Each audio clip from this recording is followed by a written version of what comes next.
Welcome back, everybody, to Comic Book Reviews. Today is September 6th, 2023. New comic books out. Let's go.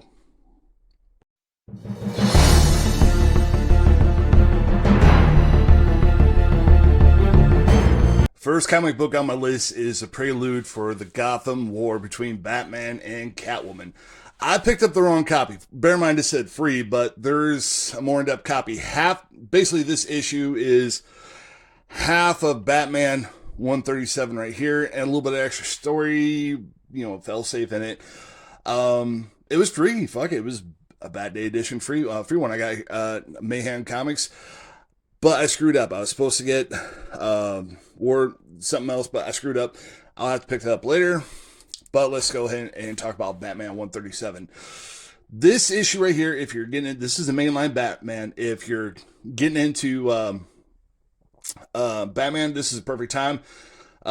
Night Terror's just finished up, and Batman's gone through like a whole mental kind of breakdown. Anytime like he's had like a foe that really tore him up mentally, like the Court of Owls back in the New 52, he doesn't really come out of it as the same Batman in the same headspace right now.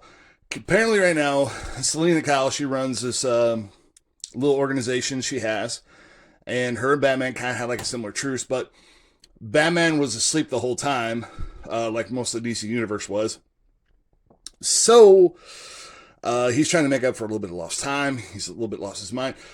Basically, there's not only a big divide between him and Catwoman, but there's also a big divide between him, the Red Hood, Jason Todd, Robin, and even Nightwing and a bunch of others. So there's quite a bit of divide right now.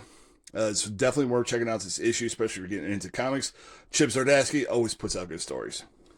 Another really fun DC comic read right now. This is DC Black Label, so it's got all the fancy cuss words in it that you want. This is Peacemaker, loosely based off of the TV show on Max right now. He does like a lot of like movie poster covers for this one. This one kind of has like a little bit of a kindergarten cop kind of like vibe to it, though. These are all baby Deathstrokes, okay? In this issue, he fights Teen Deathstroke. He's like a teenage version of Deathstroke, and Peacemaker has like, I don't know, it's real fun right now. He's teaming up with the Red Bee and Red Bee sidekick, a little bee named Michael, and it's this weird bonker story. He's going halfway across the world to save a dog he just met because he's Peacemaker. It's just fucking nuts. The next comic book I did pick up was a new Fantastic Four. Look at this artwork. This thing is so top notch, so good. It's Alex Ross is just, I want to say it's Alex Ross, but I could be wrong who did the variant cover. He's been doing a lot of covers for Fantastic Four lately. Let's pull a sucker out here. A little sneak peek of what I got in the next one here. But all in all, this is pretty good, though. The new version of Fantastic Four has been really good. It's been a fun read. I don't want to give kind of too much away there.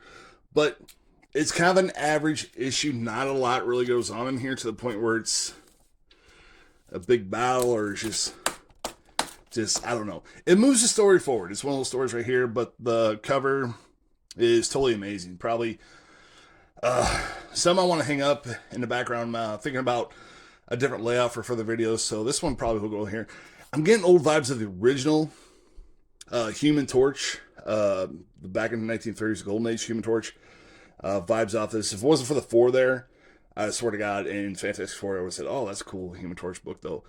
But I'm supposed to pick up another Marvel today, but I forgot to pick up the Omega version of Wolverine and Ghost Rider Weapons of Vengeance. So, gotta get that one. And as you guys can tell, the next comic book is Project Cryptid. Comics Ahoy is the publisher. There's two versions of this. I had two different covers, but this one here had a little bit of extra from Grant Morrison. It's just a little story, not really a whole lot of art, but Grant Morrison's, I think, probably one of the greatest storytellers in comic book history. Just his thoughts and views on everything, just really eye-opening stuff here. But cryptids are like something I'm really big into. I don't believe in every cryptid. Like, this one's a really cool story right here about the Ballroom of Death with Mark also does a story about a Yeti on Mount Everest. This guy who wants to climb it. This right here about the Mongolian deathworm. These are all fictional stories. This one's more comical than anything. This is really funny, though, by Paul Cornell. This one, kind of a unique horror story. It would have been, like, if it was told over a campfire in the mountains up there, it almost sound like it would be a true story, but I don't think it is, you know. Do I believe in the Mongolian deathworm? Not really. I mean, it's one of those kind of things where I don't know much about it. I believe more in Yetis than I do Bigfoot. I think Yetis are in areas where we can't find them, where Bigfoot's, I guess, everywhere. People fake Bigfoot sightings. In the 70s, my dad actually faked a Bigfoot sighting in Humboldt, Iowa. I mean, of all places. I mean, it's flat out there. I mean, where the hell is he going to hide? And there's hardly any trees. I mean, the corn's tall, but Jesus, man. He wasn't going to hide anywhere in Iowa. And next up, though, this would almost be my favorite read out of all these books. So, how this is written by Zach Thomas, he does a great job. This is based, The Hunt for Skinwalker. This is loosely based off Skinwalker Ranch, if you guys have never heard anything about before.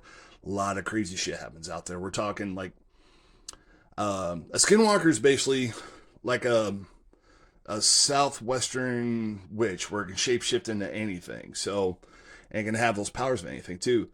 But everything happens there, from UFOs to, like, I guess, portals to, like, different dimensions. This is loosely based on a true story. I think the guy who owns it now is, God, I can't remember who it is. I want to say he's the guy who owns the Patron Company, but there is so much spooky shit that goes on at Skinwalker Ranch. So this was a must pick up at Boom Studios. Good job written by Zach Thomas. It's just, the artwork in is really, really stout too. It actually just has, as the pages go on, it transforms a little bit, man. I don't know. It's a good, for a it's for a $4 comic though, but for a $4 comic, it has a lot of detailed information in, and I think that's what's missing in modern comics right now. But thank you guys so much for watching the video. If you like, please leave a thumbs up and feel free to subscribe. And as always, comments are always welcome, so go ahead and leave them.